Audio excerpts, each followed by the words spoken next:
Coucou, alors aujourd'hui je voulais discuter avec toi parce que il y a quelques jours j'ai posté une vidéo dans laquelle j'expliquais que je ne votais pas. Et dans cette vidéo je montrais qu'avant mes 18 ans j'étais convaincue, j'étais persuadée que c'était absolument important, nécessaire, vital, ce que tu veux, de voter. Qu'à mes 18 ans ça m'était complètement passé au-dessus de la tête. Et que de mes 18 à mes 25 ans, toutes les excuses bidons mais les plus pourries que j'ai pu sortir pour ne pas aller voter. Il pleut, j'ai pas envie de faire la queue, on s'en fout de ta politique à 2 balles, entre la peste et le choléra, de toute façon j'ai perdu ma carte électorale, j'ai la flemme d'aller en refaire, etc., etc. Et la deuxième partie de la vidéo c'était plutôt une discussion de moi, on va dire celle que j'étais avant mes 18 ans, qui était absolument convaincue, et pourquoi elle était convaincue que c'était ultra important de voter, avec toutes ces idées reçues, tous ces préjugés qui ont tendance à te positionner en tant que victime. Et moi, d'aujourd'hui, fière du fait de ne pas voter, de pourquoi je ne vote pas, de ne pas me positionner en tant que victime, de ne pas subir les moqueries, le jugement de la personne qui vote, parce que je suis convaincue que, au même titre que elle trouve que voter c'est bien, moi je trouve que ne plus voter aujourd'hui c'est aussi bien. Et en fait j'ai constaté que cette vidéo a été très mal comprise. On n'a pas vu en fait, et ça je reconnais que c'est totalement de ma faute, on n'a pas vu qu'en fait il y avait une critique à 2 niveaux. La première c'était une critique de la scène politique, à savoir qu'aujourd'hui qu'est-ce qu'il est attendu d'un candidat pour pouvoir se présenter au présidentiel. C'est-à-dire quelles sont les qualités essentielles à un candidat pour avoir une chance de faire partie des 10 derniers, des 11 derniers pour lesquels on va glisser notre bulletin dans l'urne. Il y avait aussi ce côté de savoir, mais outre le fait de ce qu'il est, ce qu'il doit faire, ce qu'il doit être pour pouvoir accéder à ça, il y avait aussi le côté tu peux avoir toutes les bonnes volontés du monde, tu peux être tu peux avoir un casier judiciaire pour le coup vachement clean, etc. Mais que tu vas rencontrer pas mal de barrières pour pouvoir accéder à ces sièges.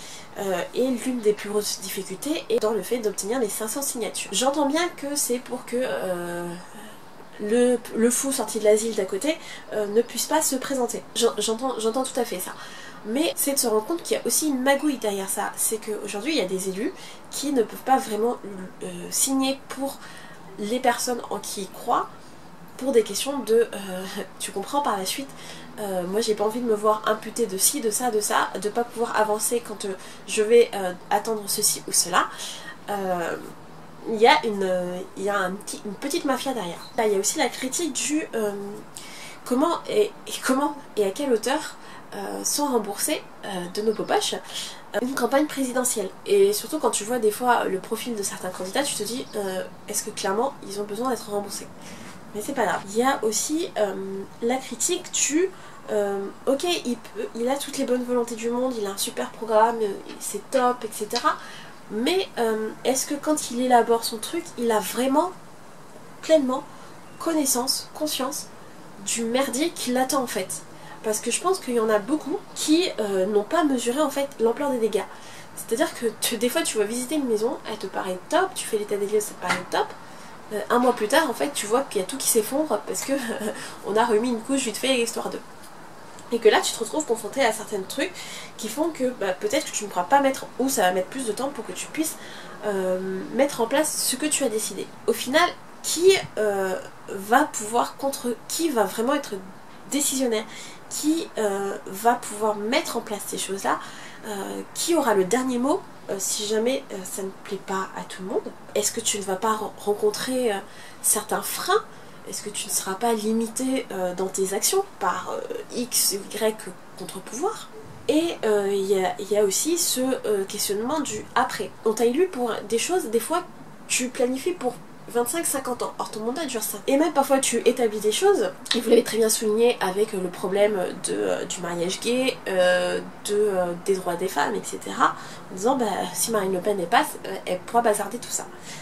Et moi justement j'avais cette question là de me dire mais attends, des fois il planifie des trucs qui sont vachement cool sur le long terme, il va à peine amorcer quelque chose que le candidat suivant, si ça se trouve, bah, il va encore une nouvelle fois tout bazarder et ça sera comme si personne n'avait rien fait. Et on se retrouve au point où on en est aujourd'hui.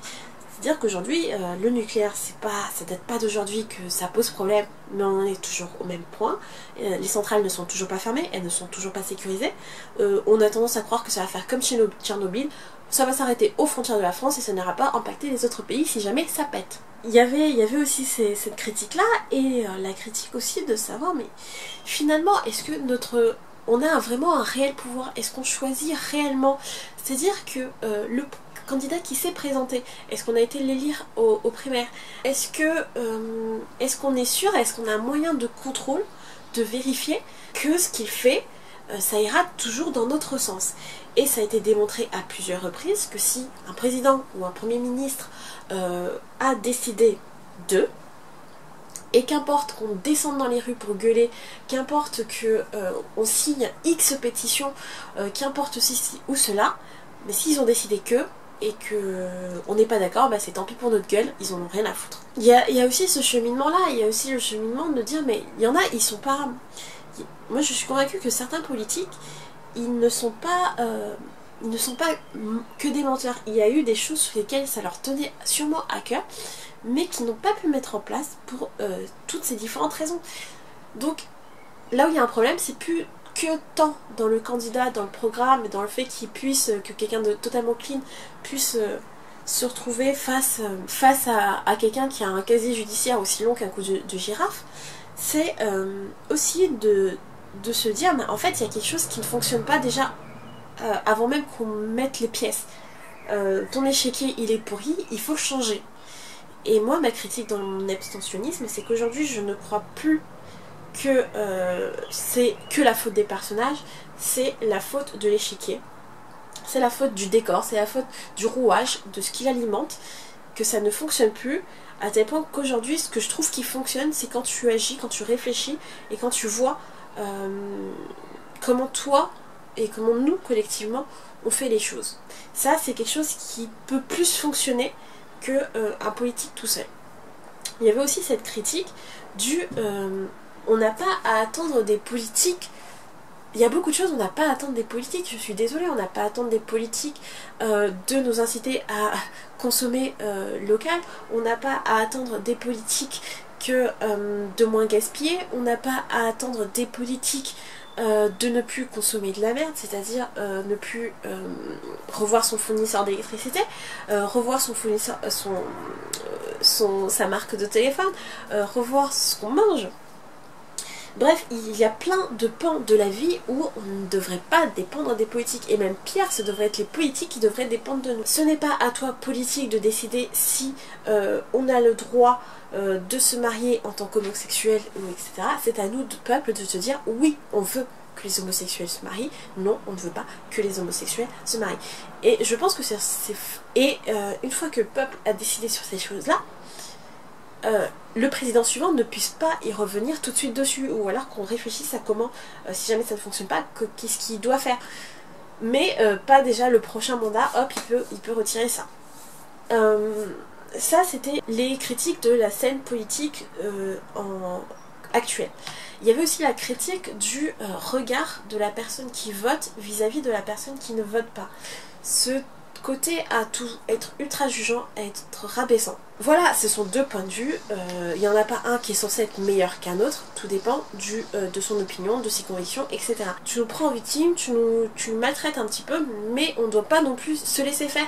Et je peux comprendre que ces messages-là ne soient pas totalement bien passés parce que c'était mal joué, c'était mal monté, c'était mal tourné. Enfin, il y avait énormément de choses que j'aurais pu corriger dans cette vidéo voilà. Et j'entends que voilà, tous ces messages-là ne soient pas passés parce que parasités par toute cette mauvaise mise en scène, etc. Donc ça, je m'attendais et j'appréhendais vachement parce que je m'étais dit que c'était là-dessus où j'allais récolter le plus de haine. Et en fait, la chose à laquelle je n'étais absolument pas préparée, c'était sur un autre point, parce qu'au final c'est pas tant sur ça que j'étais attaquée. Je m'attendais plutôt à là-dessus, et en fait non, c'était sur un autre truc, sur lequel j'étais vraiment pas prête du tout, à savoir par rapport à la tranche d'âge que je vois regarde mes vidéos, il y avait quelque chose que je m'attendais pas, c'était dans le manque de connaissances élémentaires.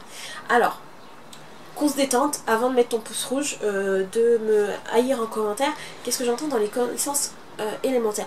Je ne parlais pas forcément de connaître ce qu'est un devoir, qu'est-ce qu'un droit, qu'est-ce qu'un devoir, quelles sont les différences entre les deux, quels sont nos droits, quels sont nos devoirs, qu'est-ce qu'un citoyen, quels sont les différents degrés d'un citoyen, c'est-à-dire qu'est-ce qu'un citoyen actif, qu'est-ce qu'un citoyen non actif, qu'est-ce que la citoyenneté, qui détient réellement le pouvoir, est-ce que c'est l'exécutif, est-ce que c'est le législatif, est-ce que c'est le judiciaire, est-ce que c'est les lobbies, est-ce que c'est le Conseil constitutionnel, est-ce que c'est l'Union européenne. C'était pas tant là-dessus que je m'attendais qu'il n'y allait pas avoir de notions élémentaires.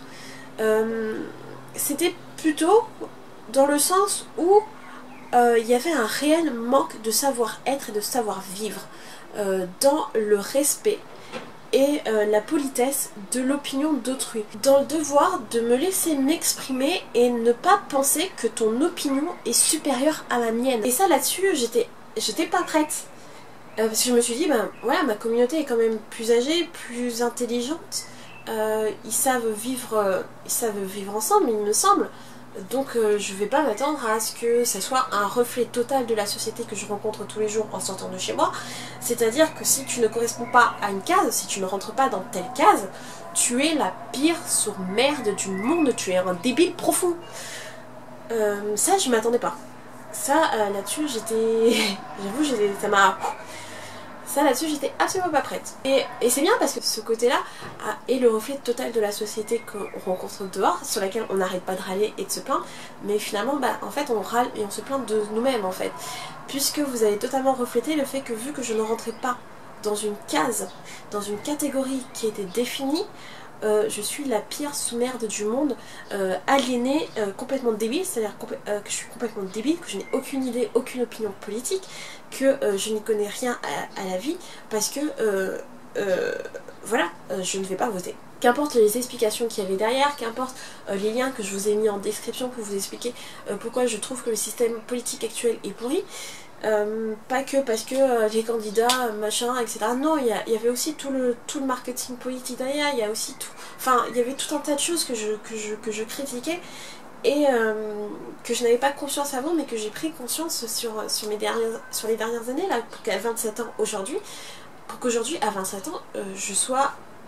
écœurée de ça, et de me dire que même s'il y a des candidats qui sont bons, qui ont la volonté, qui ont la bonne volonté de pouvoir faire, même si on vote pour eux, aujourd'hui rien ne garantit à 1000% qu'ils vont pouvoir appliquer ce qu'ils nous promettent.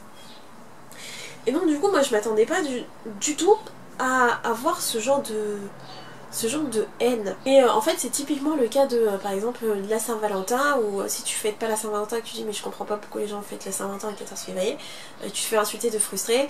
Si tu critiques Noël, tu te fais traiter d'égoïste radin. Et alors si tu dis que tu ne votes pas, tu es critiqué de débile profond, je m'en foutiste qui sera le premier à râler. D'ailleurs sur ce dernier point je tiens à dire que qu'importe de toute façon que tu votes ou que tu ne votes pas, tu n'as pas le droit de râler, si j'en crois tout le monde. Puisque si tu ne votes pas ou que tu votes blanc, tu n'as pas le droit de râler vu que tu n'as pas participé, soi-disant. Si tu votes pour un candidat que soi-disant tu aurais choisi et qu'au final il fait de la merde, tu peux pas râler parce que c'était ton candidat. Si tu votes pour faire barrage à un autre candidat, bah, tu peux pas râler parce que le candidat face à qui il était, ça aurait pu être pire.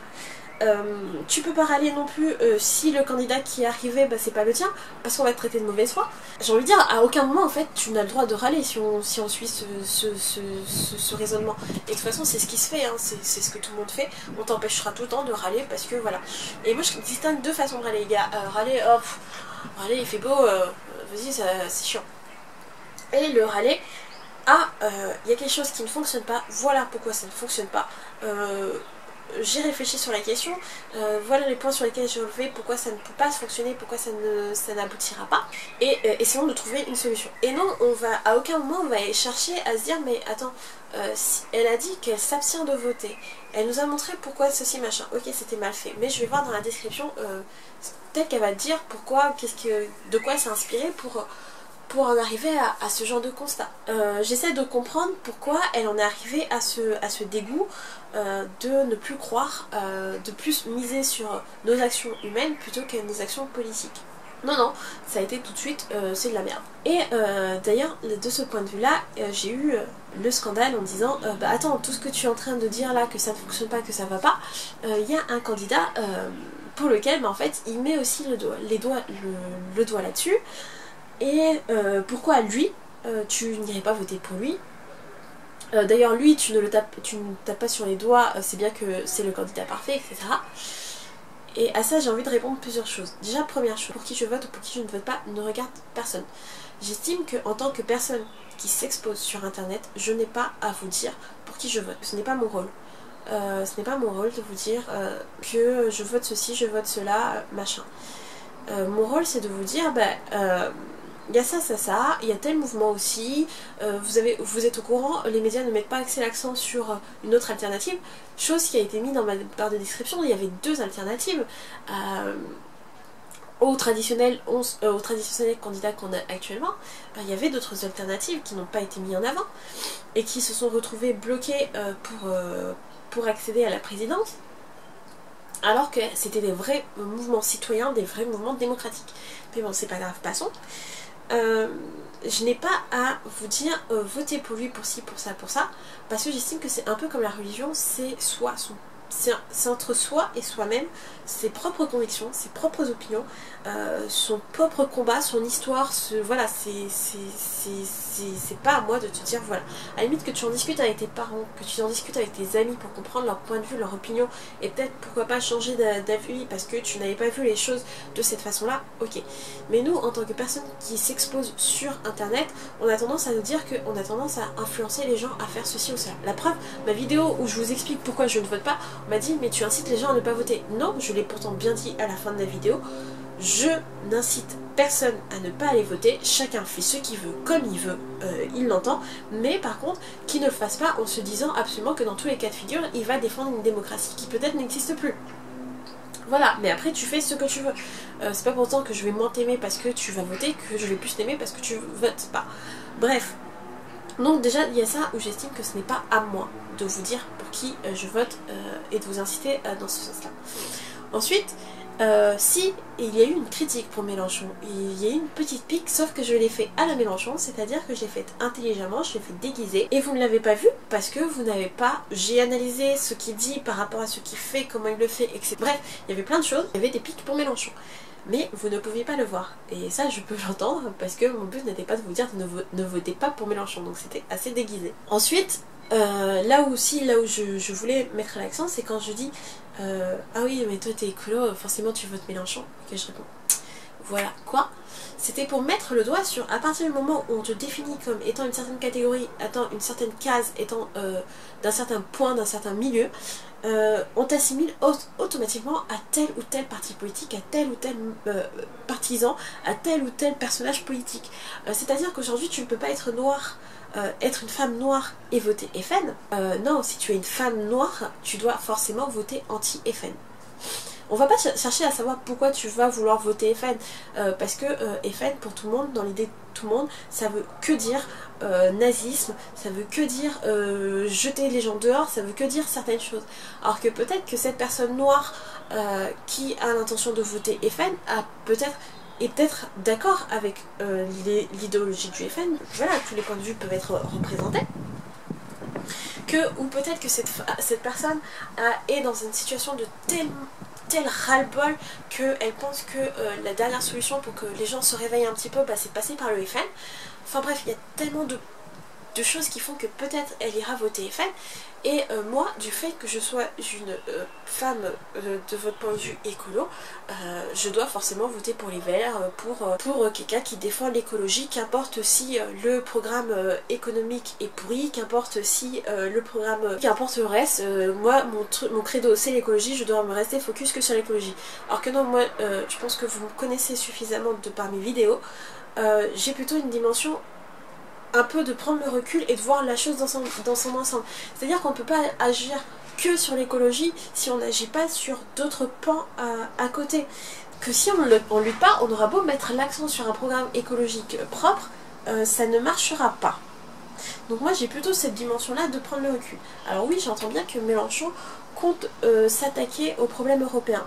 Mais moi, de ce que j'en ai lu, de ce que j'en ai compris, de ce que j'en ai analysé, il n'a pas réussi à me convaincre en ce sens-là.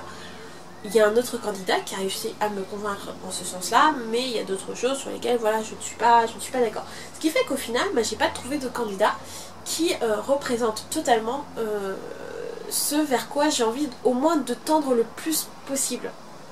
Et qui ne soit pas incohérent entre ce qu'il dit, ce qu'il fait, ce qu'il promet, ce qu'il prône et ce qu'il va pouvoir mettre en place.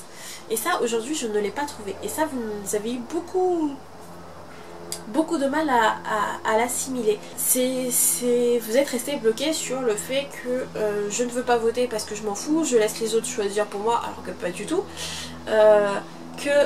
On ne peut pas voter et prendre soin de la planète.